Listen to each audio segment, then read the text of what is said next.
어제 아침에도 같은 말씀을 가지고 하나님께서 이 세상 모든 것을 지으셨다. 그런데 무엇으로 이 세상 모든 것을 지으셨다? 지혜로 이 세상 모든 것을 지으셨다라고 말씀드렸어요. 자, 그렇다면 하나님께서 지혜로 이 모든 세상을 지으셨다면 그 하나님을 믿는 우리는 이 세상을 어떻게 살아가야 하는가? 제일 먼저 모든 것을 감사함으로 받고 감사하며 살 수 있어야 한다. 왜? 하나님께서 놀라운 지혜로 이 세상에 있는 모든 것들을 만드셨기 때문에 하나님의 지혜로 만들어진 그 모든 것들을 감사함으로 받을 수 있어야 한다. 그리고 그 하나님께 감사하며 살 수 있어야 한다 라고 말씀드렸어요. 무엇보다 하나님의 그 지혜는 곧 무엇이라고 그랬어요? 하나님의 말씀이라고 그랬어요. 그래서 하나님께서 천지를 지혜로 창조하셨는데 우리는 그것을 다르게 어떻게 표현해요? 하나님이 천지를 말씀으로 창조하셨다. 지혜는 곧 말씀이. 그러므로 우리는 어떻게 해야 된다고요? 하나님의 말씀을 더 가까이 하고 무엇보다 그 말씀에 순종하며 살아야 한다라고 말씀드렸어요. 그런데 지혜로 이 세상 모든 것을 만드신 하나님을 믿는 자들이 마땅히 가져야 될 태도는 이것뿐만이 아니 몇 가지가 더 있어요. 제일 먼저 우리는 어떻게 해야 하는가? 지혜의 근원이 되시는 하나님께 모든 것을 물으며 살아야 돼요. 하나님이 지혜로 이 세상에 있는 모든 것을 만드셨어요.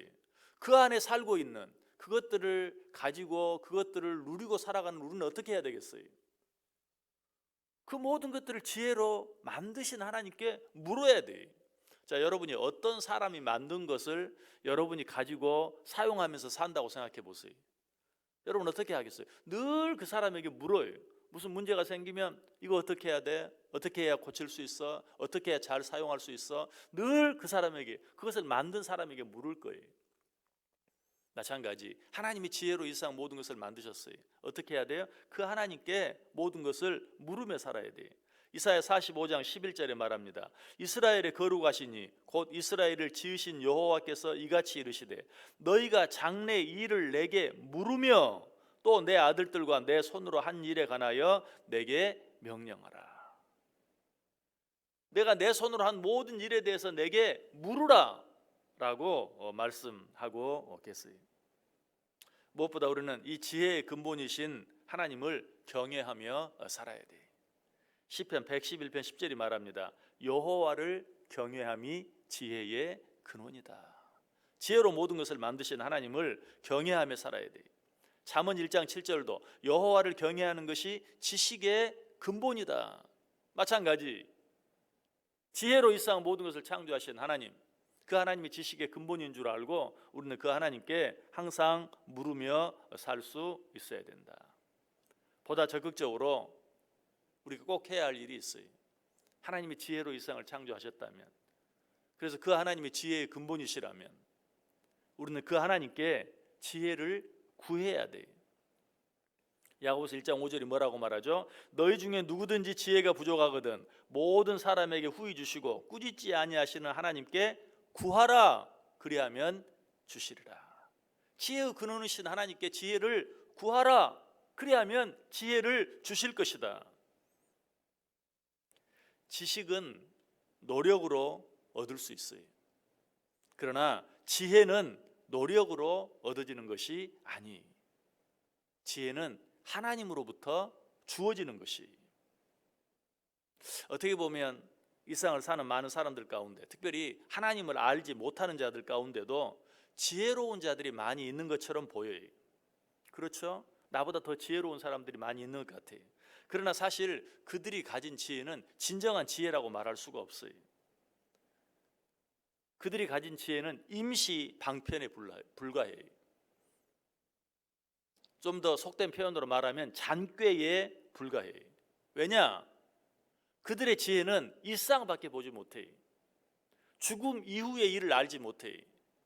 이 세상 사는 동안 그들이 살아가는 방법이 아무리 그럴듯하고 지혜롭게 여겨진다 할지라도 그들은 지금 무엇을 향해 달려가고 있어요? 영원한 죽음, 영원한 멸망을 향해 달려가고 있어요. 그러므로 그들의 지혜를 진정한 지혜라고 말할 수 없는 것이, 그들은 눈에 보이는 것밖에 보지 못해. 눈에 보이지 않는 것들을 보지 못해. 그 지혜는 참 지혜가 아니죠. 진정한 지혜는 오직 하나님으로부터만 주어지는 것이다. 그래서 어떻게 보면 세상에서 정말 지혜롭게 살아가는, 그러면서도 하나님을 알지 못하는 어떤 사람보다 이 세상을 살아가는 방법은 정말 어리석은 것 같아도 하나님을 알며 살아가는 그 사람이 더 지혜로운 것이. 진정한 지혜는 누구로부터 주어진다고요? 오직 하나님으로부터만 주어진다. 잠언 2장 6절이 말합니다. 대저 여호와는 지혜를 주시며 지식과 명철을 그 입에서 내신다. 출애굽기 28장 3절도 너는 무릇 마음에 지혜 있는 모든 자 곧 내가 지혜로운 영으로 채운 자들에게 말하여 아론의 옷을 지어 그를 거룩하게 하여 내게 제사장 직분을 행하게 하라. 지혜는 누구로부터? 하나님으로부터 주어진다. 그런데 이 사실을 잊어버리고 인간의 노력으로 지혜를 얻으려고 하는 자들은 어때요? 결국 올무에 빠지게 되고 죄를 짓게 돼요. 그 대표적인 사람이 누구입니까? 아담과 하와죠. 아담과 하와는 자기들의 노력으로 지혜를 얻으려고 그랬어요. 선악과를 봤을 때 지혜롭게 할 만큼 탐스럽게 느껴졌어요. 그래서 그것을 먹고 지혜를 얻으려고 따먹었어요. 자기만 따먹은 것이 아니라 자기 남편에게까지 주었어요. 결국 어때요? 그들은 유혹에 빠지고 말았고 죄에 빠지고 말았어요. 에덴 동산에서 쫓겨나고 말았어요. 진정한 행복을 잃어버렸어요. 그러므로 우리는 누구에게? 내 노력으로 지혜를 얻으려고 하는 것이 아니라 지혜의 근원이신, 지혜로 모든 것을 창조하신 하나님께 지혜를 구해야 한다. 놀라운 것은 하나님은 지혜를 구하는 자에게 지혜를 주실 뿐만 아니라 지혜를 구하는 자에게는 그가 구하지 않은 것까지 허락해 주신다. 누구를 통해 그 사실을 알 수 있죠? 솔로몬을 통해 그 사실을 알 수 있죠. 솔로몬이 1,000번제를 드리고 하나님께 기도하고 있을 때 하나님이 그에게 뭐라고 말했어요? 네가 뭘 원하느냐?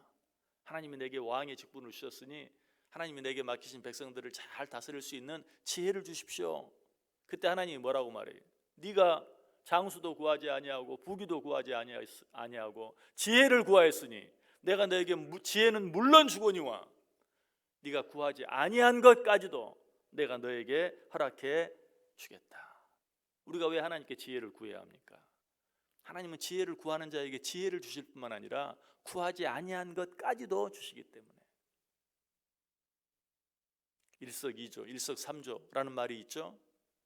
바로 무슨 이야기입니까? 하나님께 지혜를 구하라. 하나님께 지혜를 구하면 네가 구하지 아니한 것까지도 하나님으로부터 얻게 될 것이다. 천지를 창조하신 하나님의 지혜를 얻는 자들에게 주어지는 진정한 축복은 무엇일까요? 잠언 2장 10절 이하에 보면 지혜가 내 마음에 들어가며 지식이 내 영혼을 즐겁게 할 것이다. 여러분, 이 세상을 살면서 즐거운 일이 얼마나 있습니까? 사실 우리의 인생을 돌아보면 찬송가 가사에 있는 것처럼 즐겁고 행복한 일보다도 참 죽을 일이 얼마나 많은지요. 참 죽을 일 쌓였구나. 성경도 분명히 말해요. 이 세상은 수고와 슬픔뿐이라고 그랬어요. 그런 세상을 기쁨으로 살아갈 수 있는, 즐겁게 살아갈 수 있는 방법이 무엇인가? 하나님의 지혜를 얻고 누리며 살아가는 것이, 그 지혜가 내 영혼을 즐겁게 할 것이다. 잠언 2장 16절도 말해요. 지혜가 또 너를 음녀에게서, 말로 호리는 이방 계집에게서 구원하리라. 세상의 많은 죄와 유혹으로부터 네가 지킴을 받을 것이다. 보호함을 받을 것이다. 그래서 잠언 2장 20절은 또 이렇게 말하죠. 지혜가 너를 선한 자의 길로 행하게 하며 또 의인의 길을 지키게 하리라. 지혜가 나를 세상의 모든 유혹과 죄의 유혹으로부터 나를 지키고 보호함으로 말미암아서 나로 하여금 선한 자의 길로 가게 하고 의인의 길을 지키게 한다. 여러분, 죄 짓지 않고 선하게 사는 것, 하나님의 뜻대로 사는 것 절대로 내 노력으로 되어지지 않아요. 내 노력으로 되어지지 않아요. 하나님의 지혜를 얻게 되었을 때 비로소 가능한 것이, 그 지혜가 너를 세상의 모든 죄와 유혹으로부터 지켜내게 될 것이다. 그래서 잠언 3장 13절 이하에는 지혜를 얻은 자와 명철을 얻은 자는 복이 있나니 이는 지혜를 얻는 것이 은을 얻는 것보다 낫고 그 이익이 정금보다 나음이니라. 지혜는 진주보다 귀하니 내가 사모하는 모든 것으로도 이에 비교할 수 없도다. 그의 오른손에는 장수가 있고 그의 왼손에는 부귀가 있나니 그 길은 즐거운 길이요 그의 지름길은 다 평강이니라. 지혜는 그 얻은 자에게 생명나무라. 지혜를 가진 자는 복되도다. 여러분, 오늘 하루 어떻게 살기를 원하세요? 지혜로 모든 것을 창조하신 하나님께 묻고 무엇보다도 그 지혜를 구하며 사시기 바랍니다. 그래야 함으로 말미암아 이 세상에 너무나 많은 죄의 유혹, 그 모든 유혹으로부터 보호함을 받고 지킴을 받고, 무엇보다도 지혜를 구하는 자들에게 그 지혜뿐만 아니라 구하지 아니함까지 허락해 주시는 하나님의 은혜와 축복을 받아 누리며 살아가는 저 여러분 될 수 있기를 주님의 이름으로 간절히 축원합니다.